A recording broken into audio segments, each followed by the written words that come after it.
So you're very welcome, everyone, to today's second installment of the semester of our ExLing tutorials.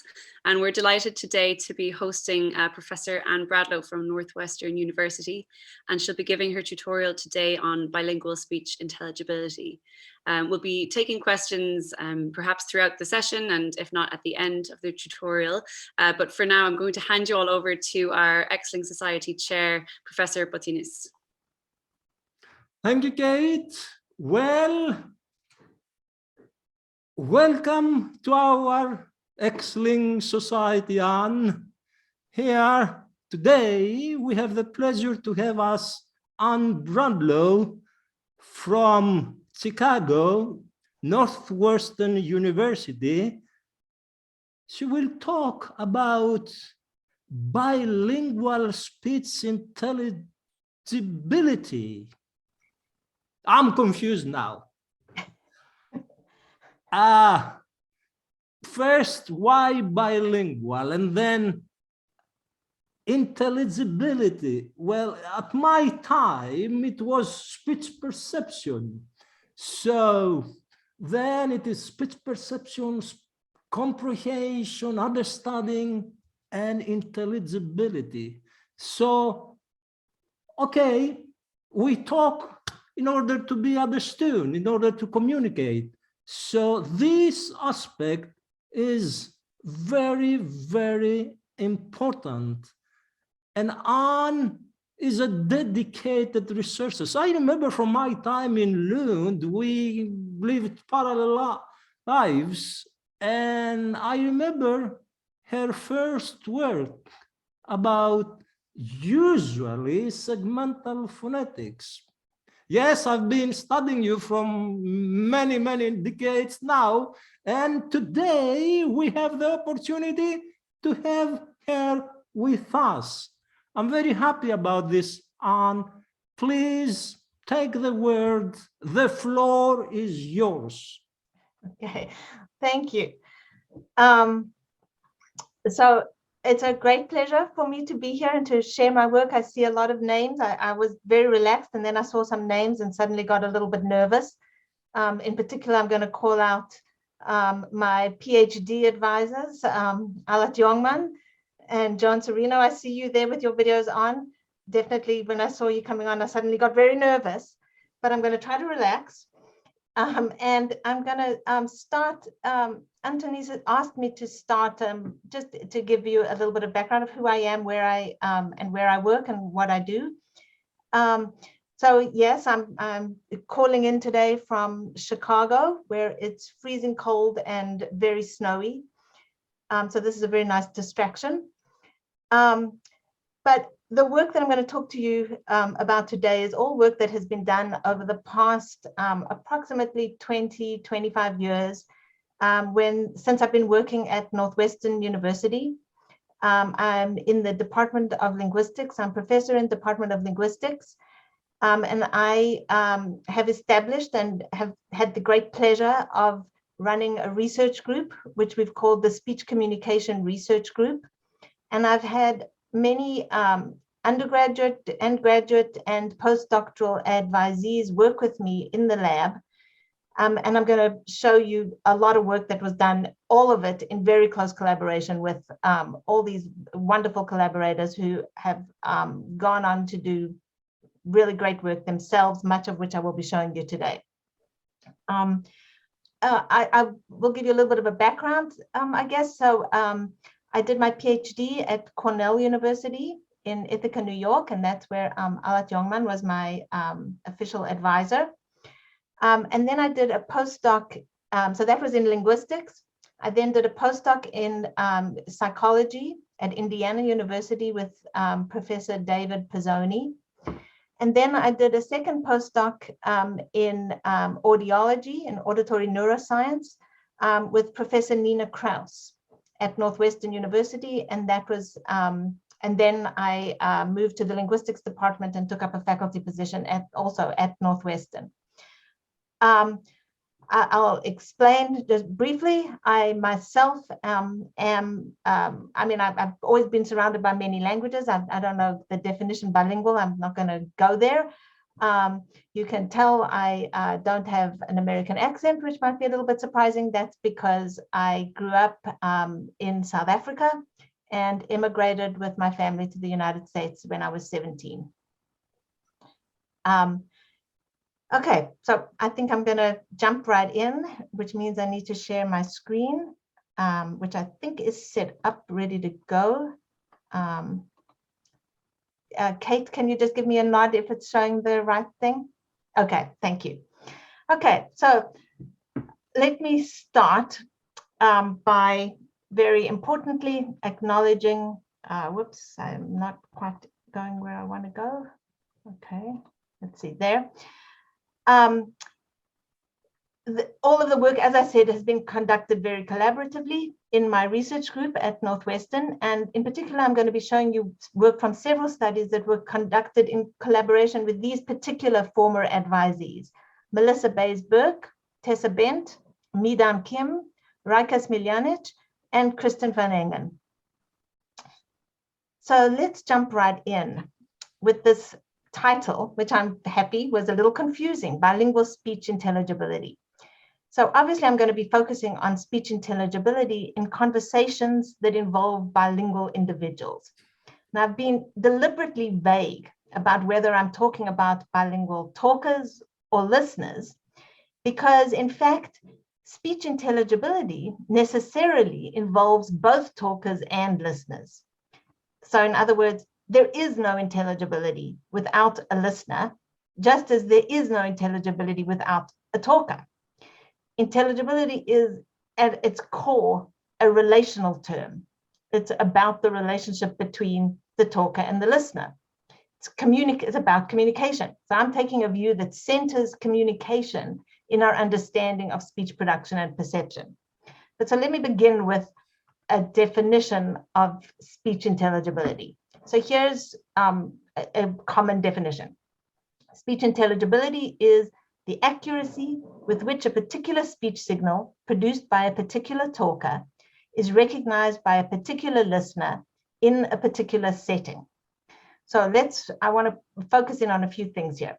So first of all, what do we mean by and how do we measure recognition accuracy? So quite simply, when we probe recognition accuracy, we're asking if the message received matches the message sent. And we can measure accuracy quite easily in the lab as the proportion of words that the listener reports hearing.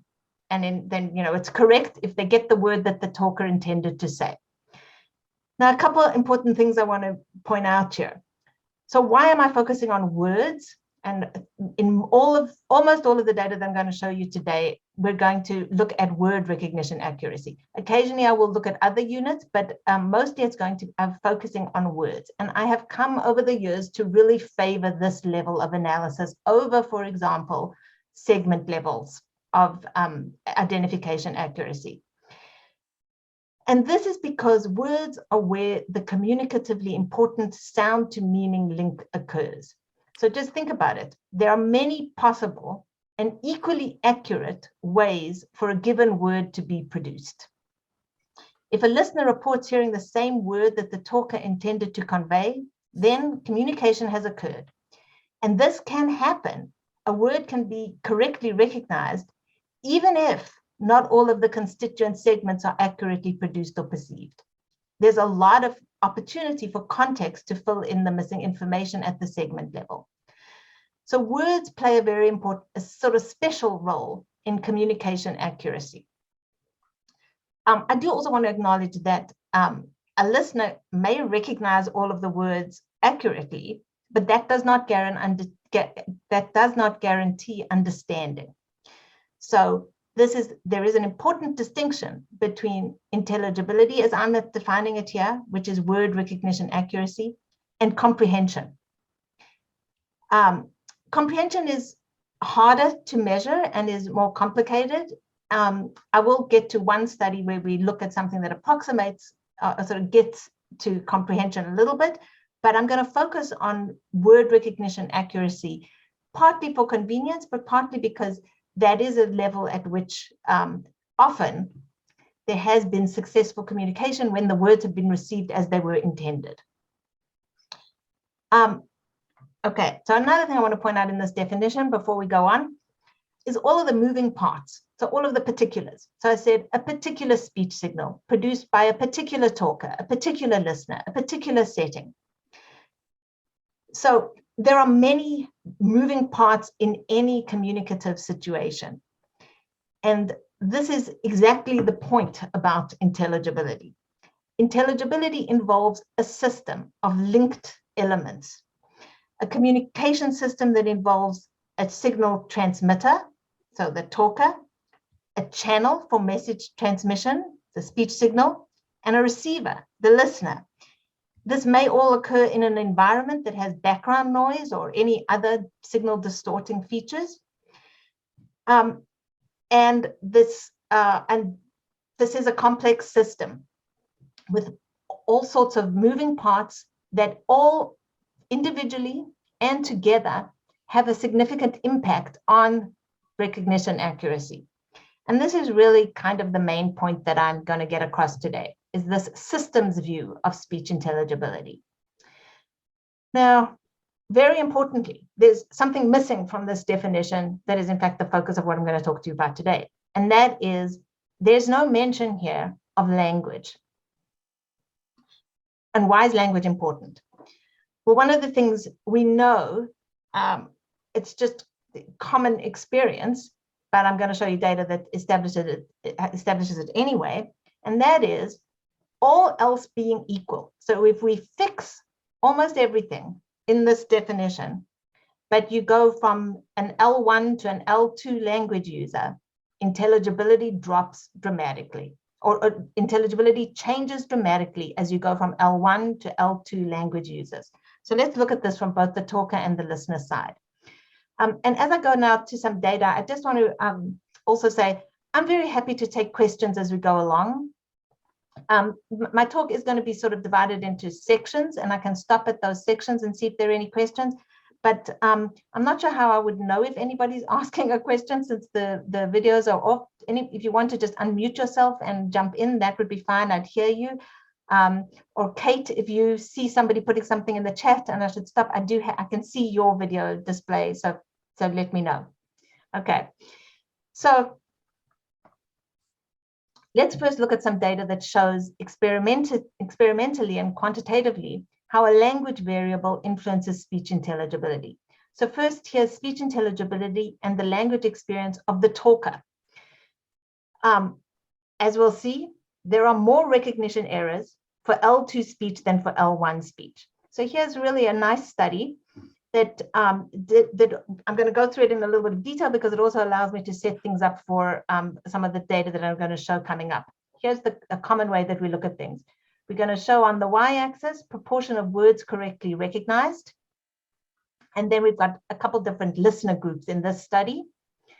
And we've got L1 speech. So this is speech by an L1 speaker of English. This was all in English. So we've got L1 English, and it has been presented in speech-shaped noise. So this is a common technique that we use because it mimics the real world, and also because it gives us some more room for experimental manipulation. Scores are generally lower, obviously, if you've got some background noise going. So here's what sort of our baseline in a way, what is often taken as the baseline. The L1 talker for an L1 listener, and the signal to noise ratio, so the loudness of the speech relative to the noise, was -2 dB. This means that the signal was 2 dB lower than the noise. And speakers in this situation get about 55% of the words correct.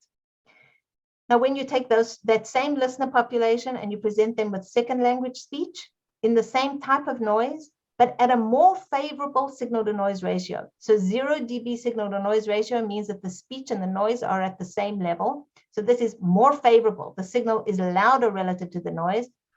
And the listeners still are struggling quite badly with these L2 speakers. So a dramatic drop from L1 to L2 speech.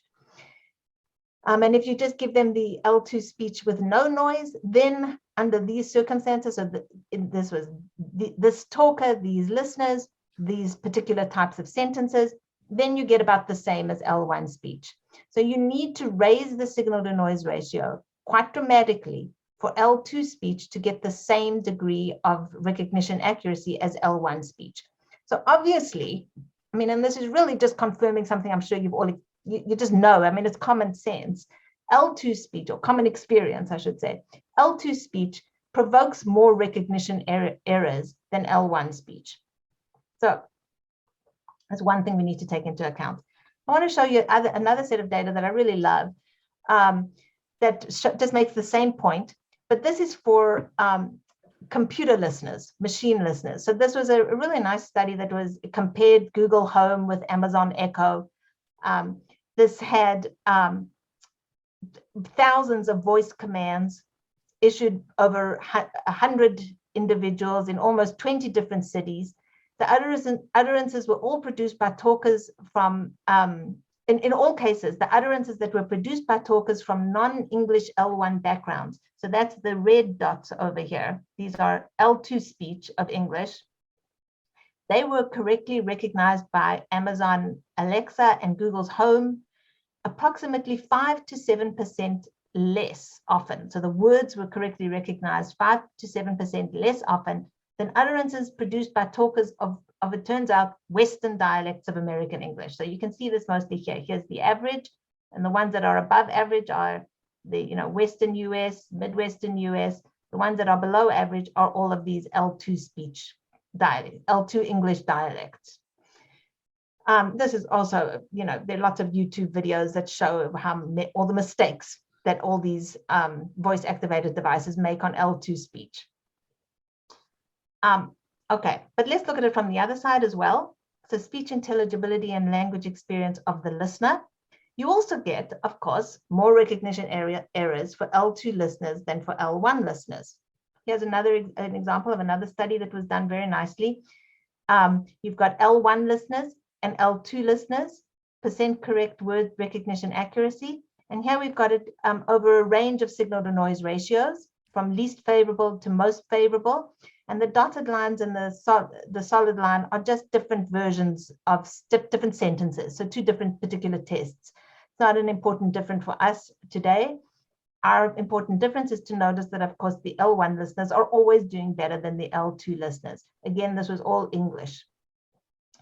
In a nice review of many studies, Scarenberg and Van Os estimated that you need an advantage, a boost of about +4 to +8 dB SPL for L2 versus L1 listeners. You need to turn up the volume. It really is, you do need to turn up the volume for L2 speech, for L2 talkers, and for L2 listeners. Okay, so yeah, I'm really just telling you what you already know, which is that language is language experience is a critical factor in determining overall speech intelligibility. So what I want to do in this tutorial is provide a conceptual framework that can allow us to synthesize some past findings about these sorts of effects and provide a map for the future. So the framework that I'm going to present to you is I'm calling it the talker-listener language, or TL2 conceptual framework. And it's presented both as a coherent perspective on prior research and as a map for future research. And the overall goal of this is to bring language variation into our understanding of speech communication in bilingual situations. Any attempt to model speech intelligibility needs to take into account these language factors. But to date, this has been very challenging. And this is challenging in clinical settings, audiology settings. This is also challenging in acoustic modeling. For example, that acoustic engineers are constantly trying to estimate speech intelligibility and to predict speech intelligibility.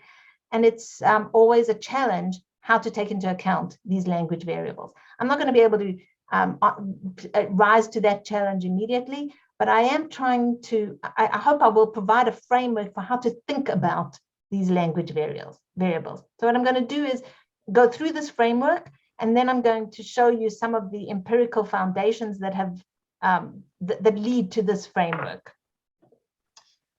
And I'll also try to, in all cases, suggest some future directions for each element of the empirical foundations. Okay, so let's look at this framework. So it's going to have three components to it. So first, really the basis of this whole, of everything, is to articulate what I'm going to call three foundational language relations. So here's how this works. We can think of any speech interaction or a turn in a conversation as being characterized by three fundamental language relations. And I'm representing them here by sliders. The little circle can move up and down for each of these because there's variation. And here are the crucial parameters. So the first one is the relationship of the talker and the language being spoken. LBS is the language being spoken. So the talker's relationship to the language being spoken can vary from L1 to low proficiency L2. And it can be anywhere in there. The second critical relation is the listener to the language being spoken. And same thing, it can vary from L1 to low proficiency L2. And then an important third relation is the relationship between the language repertoires of the interlocutors. And this I'm calling talker-listener, the talker-listener relation. And these can match or mismatch. Matching means that the talker and the listener share the language repertoire, which may include sharing both L1 and L2. It may be sharing the languages, but they may be, what's L1 for one may be L2 for the other, which is not as close a match as if they share L1 and L2 in all ways. There many, you can imagine many situations of variation of match and mismatch. Now, talker LBS, so the relationship of the talker to the language being spoken and the relationship of the listener to the language being spoken can vary independently. They have no dependency on each other. But the setting for the talker-listener does have some dependence on the talker LBS and listener LBS. So in particular, you can, if one is L1 and the other is L2, this relation is necessarily mismatched. I'll get to this in a little bit more detail in a minute. So the situation that I've shown here in these slides is this is a conversational interaction, a turn in a conversation where you have the talker speaking in their L2. The listener is an L1 listener of the language of the interaction. And obviously they are necessarily, in this case, mismatch. So you can see sort of where this is going. With these three sliders, we can end up with various combinations of settings. And this gives us a kind of typology of conversational interactions, which we can set up in this sort of a 2 by 2 by 2 table. So we've got our talker can be L1 or L2, listener can be L1 or L2, and then within there, they can match or they can mismatch in their language repertoires. Now, 2 of the 8 logical possibilities are impossible. So if you have mismatching, if a talker's L2 and the listener is L1, they are necessarily mismatching. That's excluded logically. So here is our typology of possible relations. What we've described then is essentially what I'm going to sometimes refer to as the language profile of a conversational interaction. I'm not going to dwell on this point too much. I will bring this up again, but I want to just sort of briefly touch on this point, which is that what I'm really suggesting here, I see there's a question in the chat.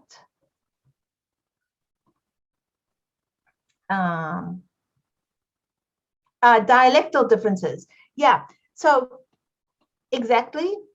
This is there's no this is why we can have within L1, you can have an L1 listener, an L1 talker, and various ways of mismatch, some of which could certainly there are, if you have that, you could both be speaking your first language but come from completely different dialects, and that would be less of a match, right? You'd be getting closer to the mismatch end of this slider than if you came from the same dialect.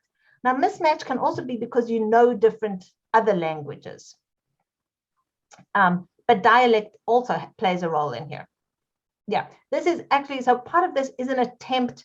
I'm trying very hard to think of ways to not have this stark line between when you're crossing, when communication involves L1 versus L2 as sort of qualitatively different from cross-dialectal communication. Cross-language communication and cross-dialectal communication seem to me to be more on a continuum than qualitatively different, categorically different. And that's part of what I am trying to capture with this match, the slider metaphor. So thank you for that question. Yeah, I want to just get back to a minute. Part of what I'm setting up is a description, a level of description about interactions that I see as somewhere between the level of description where the language is selected, the language of an interaction is selected, and speech implementation where we see variation in phonetic parameters. Language profile, as I'm defining it here through these three foundational language relations, is something like selecting a speech style or a speech register. It's not, it sort of is an overarching variable that will have a huge impact on the speech implementation, but it's sort of underneath its style or register of a language. As I said, I'm happy to discuss this aspect of it further, but I'm going to focus more on how these relate, on how this conceptual framework can help us understand variation in intelligibility. So that gets us to a really important question, which is, how does this all relate to intelligibility? Somehow my screen has sort of stuck a little bit here. Okay, so how does this all relate to intelligibility? Okay, well, first of all, of course, these foundational relations set up, they're set up to correlate with variation in intelligibility. So each of these foundational relations, at one end, we expect higher intelligibility than the other. So here's where you think intelligibility is highest, L1, L1 match. So this cell is probably where everything is lined up to enhance intelligibility. Everything over here is set up to have the lowest intelligibility. And that's exactly what I am going, let me go to now, some empirical foundations that check out that prediction. You know, to be honest, of course, this is not a prediction. This is more of a synthesis of past research. And then we're hoping to use it as a way to drive future research. But of course, the setup is derived from past research, which is some of which I want to show you today. So let's go first to just looking at studies that have attempted to look at intelligibility by talker and listener language background. And I'm going to set it up in a way that I haven't set it up before, but in this typology of conversational interactions. So first, let's look at what happens. So, you know, of course, encoded in this typology is the prediction that speech intelligibility varies depending on the language background of the talker and listener in combination. So to put it another way, the TL2 claims that the influence of each language relation on intelligibility is modulated by variation along the other relational dimensions. So this leads to the specific claim that intelligibility of L1 versus L2 speech, so this this contrast varies across L1 and L2 listeners. So let's first, so this is a well-known effect for L2 talkers and listeners, right? We all know that it's easier to communicate with a fellow L2 talker than an L1 speaker of the language being spoken. Right? It's easy to understand the Spanish of your Spanish teacher, especially, you know, of a fellow Spanish learner, than if you're just plonked in an L1 setting. So we're going to look at intelligibility of L1 versus L2 speech for L1 versus L2 listeners. And we can also compare whether the L2 listeners match or mismatch with the L1 of the speaker. Okay, another question. Even for the mismatch between L2 talker and listener. Well, let's get to the data, and then I'll address the question as we go through the data. So let me show you the data. Okay, so here's one study that took a look at this effect. Here's the setup. So we're going to look at sentence recognition. This is English sentence recognition in background noise, as I mentioned, a common way that we do this. We're looking at percent words correctly recognized. We've got 3 talkers, 2 L2 talkers of English, L1 Chinese, L1 Korean, and then we've got an L1 talker of English. And then we've got 4 listener groups, L1 English, L2 from various language backgrounds, not including Chinese and Korean, and then an L1 Korean group and an L1 Chinese group. So these are all of our L2 listeners. Here's our L1. Let's look at the L1 first. Here are the L1 listeners. And of course, the L1 listeners do best on the L1 talker. Okay, that is our every L1 match situation. The Chinese talker, the Korean talker is a little bit higher intelligibility for these listeners than the Chinese talker, but the main point to focus on is that, of course, there is the L1 advantage for the L1 listeners. The L1 listeners prefer the L1 talker. But now what happens when we look at the L2 listeners? And here, what we find is disappearance of the L1 talker advantage. So the purple bar is no longer higher than the others. There's this disappearance of the L1 talker advantage for L2 listeners.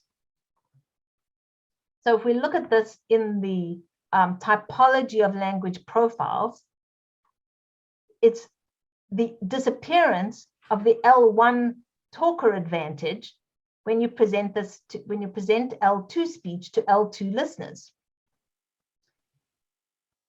That's encoded exactly in this typology where match and mismatch and all the various possible slider settings set us up for various modulation of each variable over the other. We can look at it this way too.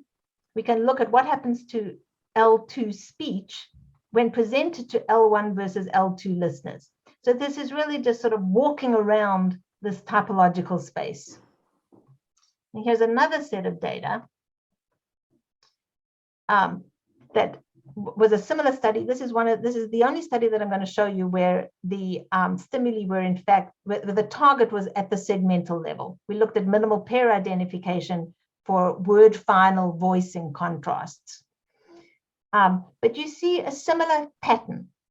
In this case, we're seeing, we've got an L1 talker. This is all L1 talker. And then we've got different listeners, L1 listener, an L2 high proficiency listener, and a group of L2 with lower proficiency, because proficiency matters. That's where are you on the L2 slider? How far up are you to the L2 low proficiency end? And there is an advantage when you've got an L1 listener and an L1 talker. But that advantage disappears. So the L1 listener advantage here we're looking at, here's the L1 listener advantage, disappears for L2 talkers.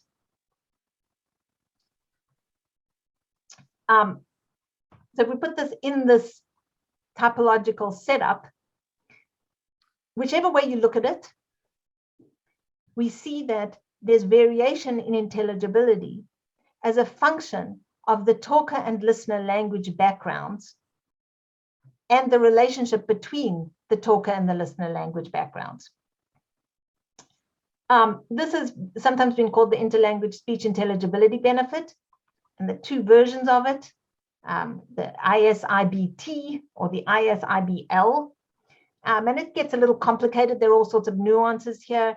And in fact, it does look to some extent, it looks like there may be some asymmetry between these two, the strength of these two effects. So a pattern that seems to be emerging is that there is an asymmetry across these two dimensions, with the ISIBL, this one, being a little bit stronger than ISIBT.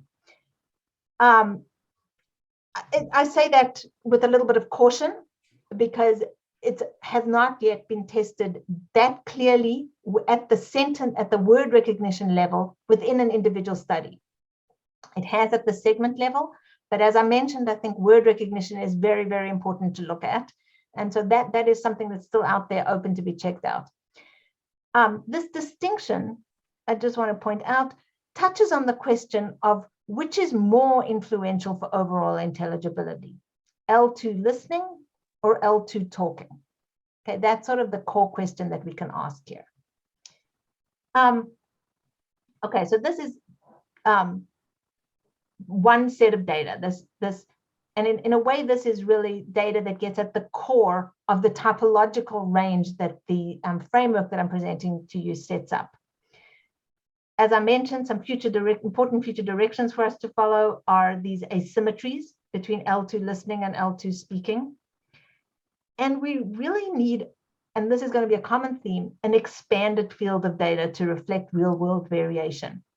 We actually, in all of these studies, use a small set of languages, very similar materials. Even when they go into sentences, they generally use rather simple sentences.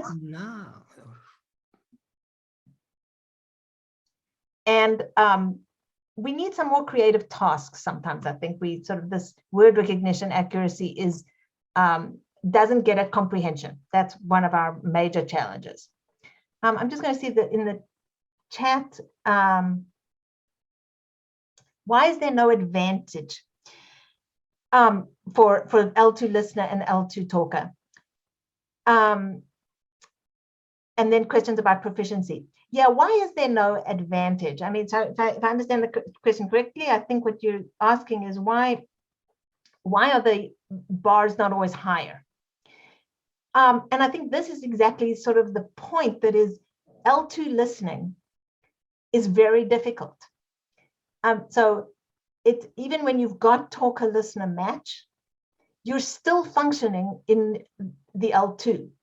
And this is partly why I really like to, I think you have to have all three language relations. Talker listener match. So when you've got L2 talker and L2 listener, yes, you've got very good talker listener match, but you still have those other sliders set in positions that are not optimal for intelligibility. The other questions about proficiency. Proficiency is always a challenge. I mean, we sort of have a sense of what proficiency is. I'm not sure we have the best ways of measuring it. There are various ways of measuring it. And proficiency is a major determinant of intelligibility. That will, again, be represented on one slider. So, you know, if in the whichever role an individual is playing, talker or listener, you'll put the slider will be in some position dependent on the person's proficiency, and that will have its independent and interactive effect with the other sliders. This is exactly why we need three sliders, and they all interact with each other. How does the framework treat speakers with high proficiency? High proficiency speakers are just further down the slider, getting closer to the L1 end of the sliders. Maybe I'll just quickly. Okay, I think let me know if my questions, you know, if you have more questions. I can see when chats come up, so that's good. Okay, but let me move on. Okay, so the next type of data that helps us understand bilingual speech intelligibility. Whenever there's variation, I've just showed you a whole lot of variation in speech intelligibility. Whenever there's variation, there will be adaptation. These two things always go together. So I want to show you some data that shows adaptation of sort of along those sliders. What I'm going to show you is data that focuses on two types of adaptation: talker to listener adaptation, and then also listener to talker adaptation. And we'll look at these as a function of variation in these foundational language relations. Okay, so first, talker to listener adaptation. So here I'm going to show you some data that looks at a mode of speech production that is explicitly directed towards intelligibility enhancement for a listener who may be experiencing some sort of communication barrier. So this is, of course, clear speech. Clear speech, which is sort of both a common sense and a jargon term. It is, of course, just speaking clearly, but it's also a mode of speech production. Its technical term is a technical term for a mode of speech production that talkers spontaneously adapt when they're aware of a communication barrier. And this can be due to the presence of background noise, impaired hearing by the listener, or where we're interested, the listener's L2 listening experience. Now here, of course, what we're interested in is how the clear speech intelligibility benefit, how much clear speech works for enhancing intelligibility, how much is that modulated by the foundational language relations encoded in this framework. So we're interested in modulation of the clear speech benefit by the language relations that are encoded in this typology table. So here's some data from a study. It's sort of, I don't know, you can sort of tell I've got some color coding going on here. And here's a synthesis of data actually from several studies that looked at the clear speech effect across L1 and L2, various combinations of L1 and L2 talkers and listeners. So we have listeners can be L1 or L2, talkers can be L1 or L2, and then here are our combinations. So this is L1 talkers and L1 listeners, and all the other possibilities. The green bar here is conversational or plain speech. This is, we just had the speakers produce a set of sentences as we just asked them to speak casually. And then we had them re-record the sentences and we said, this time, imagine that you're talking to somebody who is experiencing some communication barrier. And they produce the sentences again. We run them through intelligibility testing, and you can see that in all cases, clear speech works. There is always an intelligibility enhancement as you go from conversational to clear speech. These plots are the difference. These are difference plots that go with their corresponding cells.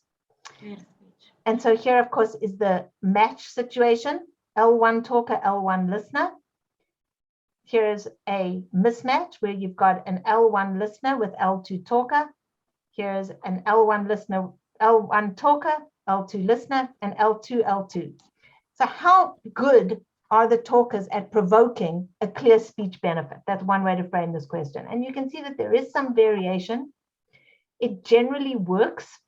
So everybody gets a benefit of clear speech, but there is this one situation that doesn't work so well. And here's the situation where we've got an L1 listener and an L2 talker. L2 talkers are less effective at provoking a clear speech benefit compared to L1 talkers. There's lots to say about these various patterns, about who gets it, when do you get it as a listener, when can you provoke it as a talker. It's also related to proficiency and various other nuances. But the point that I want to get across here is that there is adaptation. When a talker perceives a problem, a potential problem in intelligibility for a listener due to L2 listening, the talker can adapt their speech production. So this is talker to listener adaptation. Let's look. Here's some very nice data. This is, I'm not going to dwell on this point, but there are listener-specific clear speech production strategies. The way that people produce clear speech for different populations varies. So here we've got some infant-directed speech, L2 adult-directed speech, L1 adult-directed speech. This is one feature of clear speech, an expanded vowel space, and another, a raised mean pitch. And you can see that people raise their pitch for infants, they don't for adults, which makes sense. They expand the vowel space more for infants and L2 adults than they do for L1 adults. This sort of listener-specific clear speech production strategies is also something that you would expect if we have intelligibility modulation closely tied to the talker's relationship to the language, the listener's relationship to the language, and then that talker-listener match relation.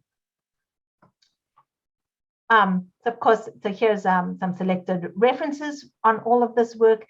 And there's a lot of work that remains to be done in this concept of talker to listener adaptation, and especially on this topic of clear speech specificity. I think that's an important topic for us to investigate more. But I want to move ahead quickly. I don't want to run too much out of time, because I want to look at the other side, listener to talker adaptation. So just as clear speech can be viewed as a talker-initiated response to talker-listener mismatch, perceptual adaptation of listeners to talkers can be viewed as a parallel response, but from the listener's side of the conversational interaction. So we have perceptual adaptation to L2 speech is clearly something that is occurring constantly in situations of bilingual speech communication. And we know that this occurs. Speech recognition accuracy can be significantly enhanced through exposure-induced perceptual adaptation. Now, there's been quite a bit of work on this topic as well. A lot of it has focused on exposure conditions that lead to generalized adaptation. So that is to improve recognition of L2 speech beyond the particular L2 speech samples encountered during initial exposure or training. And a general finding is that L1 listeners do indeed exhibit substantial flexibility in their recognition of L2 speech following quite short-term exposure. And this is provided that there is sufficient and appropriate overlap between exposure and the novel conditions. So I'm going to show you a study that has looked at this. So here's how we set this up. We have a training study with 2 training sessions, and they're followed by a test session. In the test session, we have 2 different parts to the test. First, we ask our listeners to just do a recognition test, our usual standard word recognition test with some Chinese accented sentences, and then a second test with some Slovak accented sentences. What varies are the training conditions, and here's how they go. So we first have what I'm going to call talker-specific training. So we train a group on the Chinese accented test talker. So that's this person. So we give our listeners a lot of exposure in 2 training sessions to the talker that they're going to be exposed to in the test, to one of the talkers, the Chinese accented talker. A separate group of trainees gets exposed to multiple Chinese accented talkers, none of whom is the test talker. So this is a multiple talker training condition. And then I'm going to show you later another condition where we expose the listeners to multiple accents. So here we have 5 accents: Chinese, Romanian, Thai, Hindi, and Korean. And the Chinese, so we've got 1 overlapping with the test, but none overlapping with Slovakian. And we're going to see the effect of multiple accent exposure on a novel accent. And then we have a set of control conditions. We have a single Chinese accented talker control. So we can see the contrast between them being exposed to multiple Chinese accented talkers as compared to being exposed to a single talker. This condition differs from this condition because the single Chinese accented talkers, the talker conditions that the test was run in, without the benefit of any prior exposure to this talker or to any other speech in this condition. Then, if we look at the next condition, this is the listeners who during training were exposed to L1 speech. So they were just exposed to American accented English. And you can see that they actually do better than the untrained group. So just practice with the task of listening to speech and transcribing what you hear does give you some benefit. So let's take this as the baseline for looking at what the benefit of exposure to foreign accented speech is. So the next group is the group that was exposed to a single Chinese accented talker, not the same as the talker in the test. And they don't do any better on the new talker than if they had been exposed to no Chinese accented English at all and just to American English. But when we look at exposure to the Chinese accented talker himself, so this particular individual, this is talker-specific adaptation, we do see a benefit. So people do adapt. You do get this listener to the specific talker adaptation. And then we also see some, what I'm going to call talker-independent adaptation. So if you are exposed to multiple Chinese accented talkers, you're well prepared for exposure to a novel Chinese accented talker, the test talker. So there's significant improvement on Chinese accent, on even a talker that you've never heard before, so long as you're exposed to multiple talkers. This seems to be specific to exposure to Chinese accented speech because we don't see any improvement over any of the conditions on the new accent, on the Slovakian accent. So you need exposure to multiple talkers of the target accent in order to see this listener to talker adaptation. And this is what then led us to ask, well, what about if you're exposed to many different accents? So not just different talkers of a single accent, but many different talkers from many different accents. Can we then get talker independent and accent independent adaptation? And so we had that multiple accent training group, and we add the condition in. And yes, indeed, we actually see now some accent independent adaptation. So for this group that were exposed to multiple accents, we see that they do better on a novel accent, and they still do well on the Chinese accented talker. So what this is telling us is that listener to talker adaptation can occur, and this is after a pretty small amount of training. It's just 2 sessions. Each session is about 30 minutes, but and not even 30 minutes. You know, it's less than an hour total of exposure, and you see these benefits. We see this adaptation, which is telling us that intelligibility is highly variable according to how the experience, the language exposure experience of the listener. This has been quite widely investigated. There are a number of studies that have looked at this, but there's still many open questions here. Many follow-up studies have asked exactly what training conditions promote generalized learning. So a key question has been, is it variability per se? Is exposure to to multiple talkers or multiple accents, it's the variation itself important? Or is it that when you're exposed to multiple talkers or multiple accents, you have a greater likelihood of finding a talker in the training set who is similar to the test talker? So is it really a matter of similarity between the talker in training and the talker at test? And there's also a lot of research that is focused on mechanisms of perceptual adaptation at the level of individual phonetic categories, including possible mechanisms like category boundary recalibration, category remapping, or relaxation of category boundaries. Within the framework that I'm presenting to you today, the important point is that what we're seeing is listener-initiated adaptation to a talker-listener mismatch. The mechanisms are in a very important direction for future research. And also, something that is encoded in the TLT framework, we always want to look at both L1 listeners and L2 listeners. And so the whole idea of perceptual adaptation to L2 speech for L2 listeners is another important aspect for us to look at that is actually relatively understudied.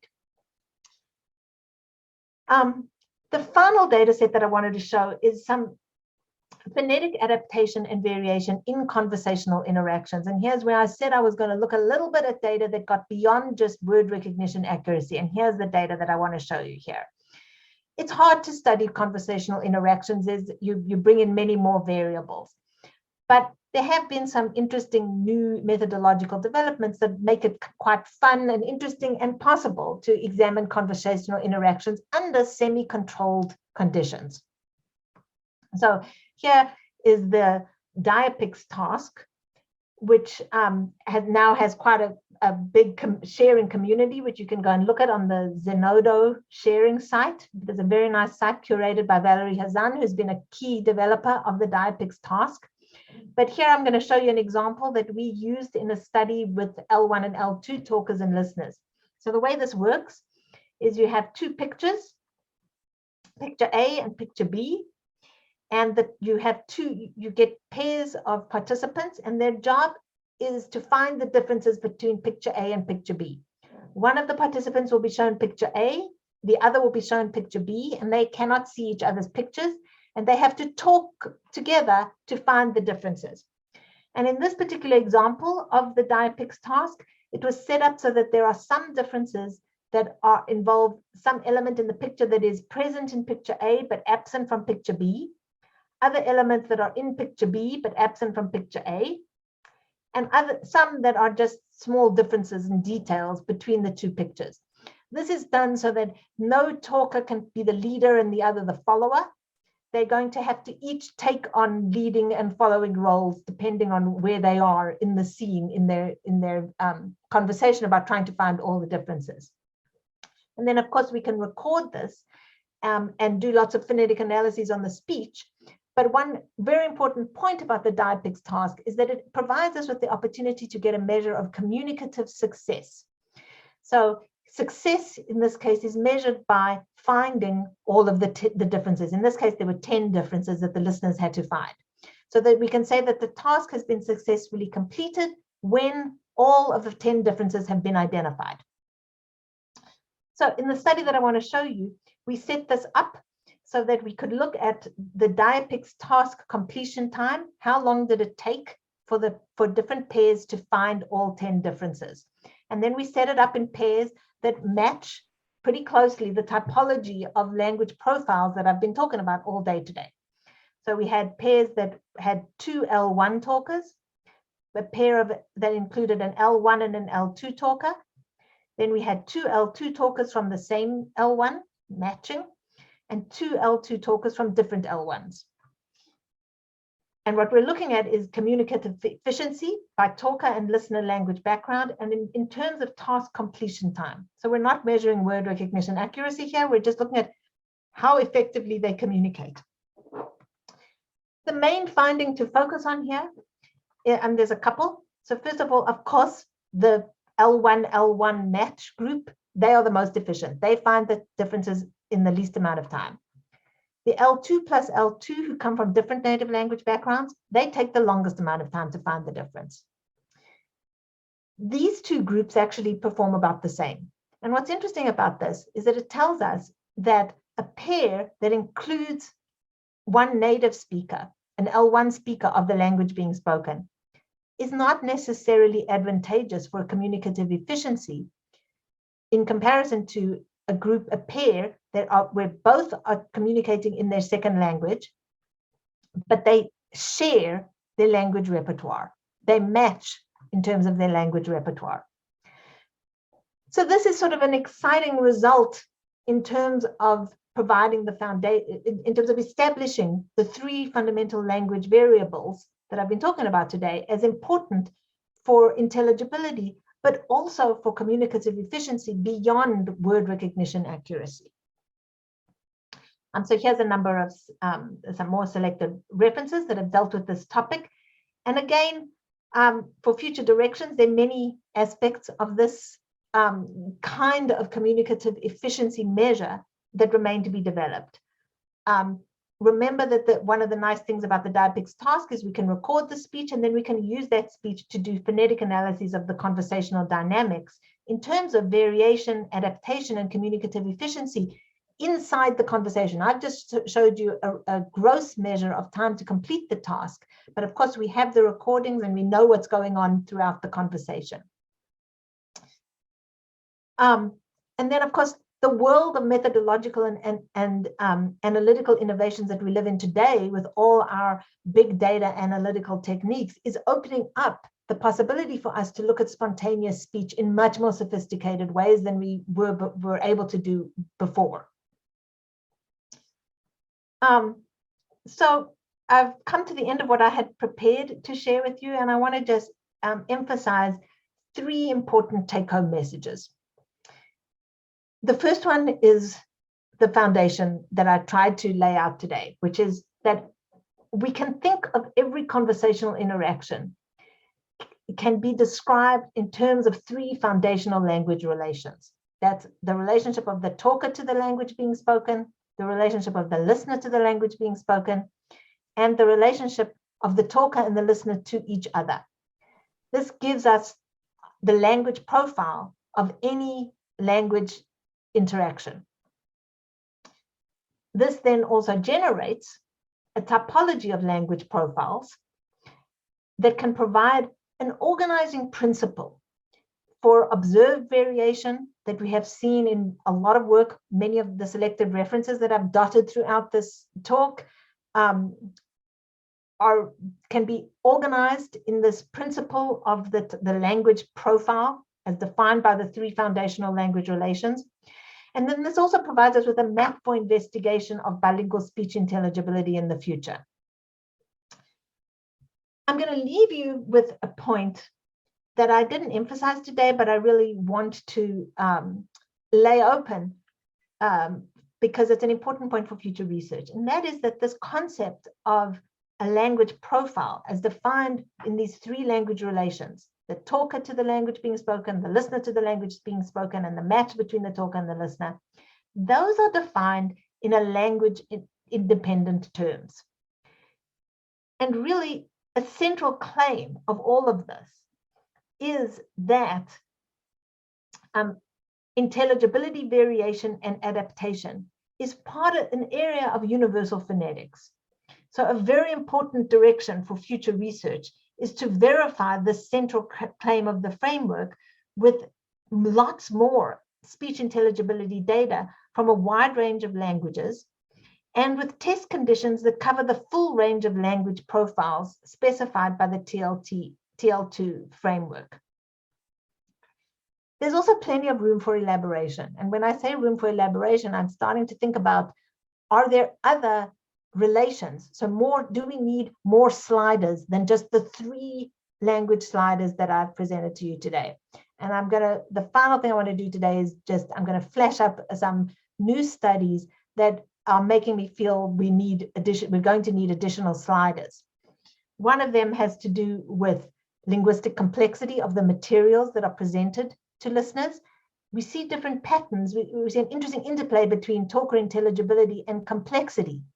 Most of the work that I showed you involved simple sentences, but we see some interesting patterns when we add in complex sentences.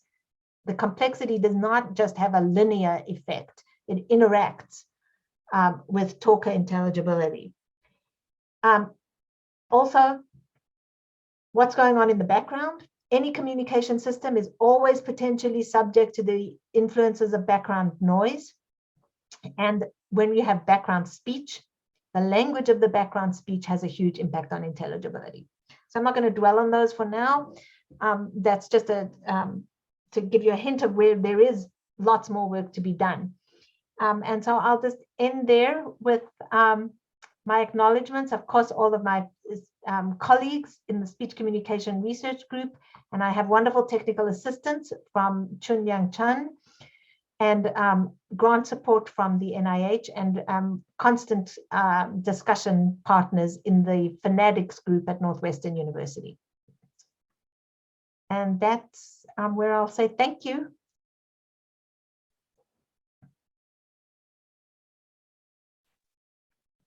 Thank you very much, Anne. Sure.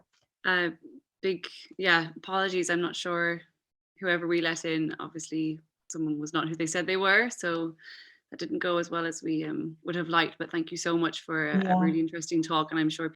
John, would you like to take some questions? I'm sure. I'm happy to take, if anybody who's in there. Because I have a lot. Okay. Okay, anybody?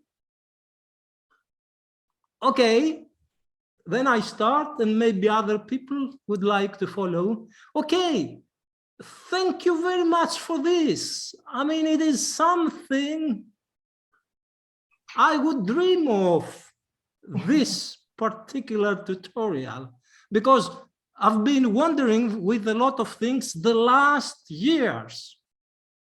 But I waited a lot in order to hear the magic expression, linguistic complexity. That's very important. To summarize and not to make a lot of questions, I would like to make a comment, and then we may discuss. Okay, if I think about myself, I cannot understand Danish. Although I have been on the other side of Copenhagen, I cannot. I can read Danish perfectly well, but I cannot understand. Why? Because they have this strange glottal stop, I assume. And it's not only me, all Swedes, nobody can understand Danish. Danes understand Swedish, and they say we are more clever. A simple explanation. But it's not only the Swedes, all foreigners, we cannot understand, which is your magic word, linguistic complexity. If I take now English, I must pay attention. Why? You have a lot of reductions, very strange reductions. On the other hand, Italian, I don't pay any attention because they pronounce everything. Well, the thing now is, but you have said it, the thing is, we have about the same ears, but different brains, linguistic brains. When one's language is similar to the others, it's all right. It's all right. They adapt quickly. So if it is a different structure, phonetic in the first place, it's difficult to adjust or to adapt. But still, I think we would concentrate more on your linguistic complexity. Some languages are more difficult to perceive than others. Inherent complexity. Yeah, I mean, I think. Oh, okay, I'm sorry. One more. French, which is heard as being a quick, a rapid language, it's not, because they don't have word stresses. Okay, but still you can understand French because they pronounce all vowels and consonants. So we would elaborate your expression, linguistic complexity. Thank you. I mean, I think this is the typological differences between languages plays a huge impact that the match between talker and listener, this is part of what can be encoded in that slider. So, if you are a French speaker, you may be more closely matched to a Italian speaker. Even if you're both functioning in your second language, let's say the language being spoken is English, and the talker is a French speaker, and the listener is an Italian speaker. They are they're not matched on the talker-listener match, but they're probably closer, more matched than if you have a French speaker combined with a Thai listener. And that's part of what, so the ability to take into account the typological distances between languages is part of what having this talker-listener match slider allows us to encode, because I think it's really an important modulator of overall intelligibility, right? It really matters what the talker and listener's language repertoires, how they match the language being spoken and how they match each other. And that's the insight that I'm really trying to capture in these sliders. Well, I would say here, even this aspect, linguistic complexity, is relevant, because now you were talking, I thought about Swedish. Swedish has a very, very rich phonetic system, 9 long vowels and 9 short vowels, plus accents and strange consonants. But still, once you learn some basic Swedish, you can understand, because they pronounce everything. So we go again, how the pronunciation, how full pronunciation we have in different languages. And here, I must say, English is a champion. Yeah, I mean, English, of course, plays such an important, an outsized role in bilingual speech communication, because it's, so many people are communicating in English as their second language. So it's always our most and overstudied situation. But the combinations of other languages is really where, that's why I was hoping that there would be people from, different places in this talk where they can think of, combinations of speakers, like the Swedish-Danish combination, where they have to communicate in one or the other language, and you get these asymmetries that are sort of hard to understand, but they're complicated, right? There's sociolinguistic aspects to them, there are phonetic aspects to them, they're just amount of exposure. It gets very complicated, and that's why I think we ultimately will have to sort of elaborate these kinds of these relations that determine intelligibility. But I will say one thing I've really tried to get away from, I mean, maybe it wasn't that obvious, but I've tried to get away from trying to account for variation in intelligibility through comparative analysis of phonetic segmental phonetics. That is important, but actually, I think it's definitely not the only thing that matters. Sort of if you go from a small vowel inventory to a big vowel inventory, it's very challenging, and all of that is very important. But when you start looking at word recognition and then ultimately comprehension, those phonetic mismatches between languages start to diminish in their impact. They never are not important, but they're also not the only determiners. And so I've tried really hard to focus on word recognition where some sort of sloppiness in segmental accuracy is kind of just washed out, because people are listening for word meaning. They're listening for this broader category, which is just a word and it needs to fit in a sentence. And so even if it's badly pronounced, it can be an acceptable version of a word, because all I really need is a little bit of information and then I can fill in the rest.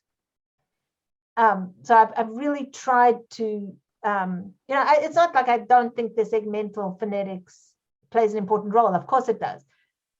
it's just not the only thing. I'm looking for ways to account for intelligibility variation beyond segments.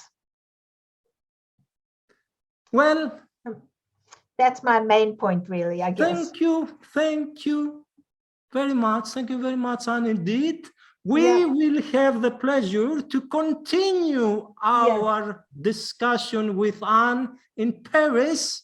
Yes. I would say it's close. October is coming soon, and we will try and compensate for today's misfortune as much as we can. Okay. But everybody will certainly enjoy your video. I would like to thank everybody, to those who will see this tutorial from YouTube. Okay. And see you first in our next tutorial and then in Paris. Yes. Thank you, all of you. Thank you. Bye-bye. Thank you. Bye-bye. Thank you, Anne.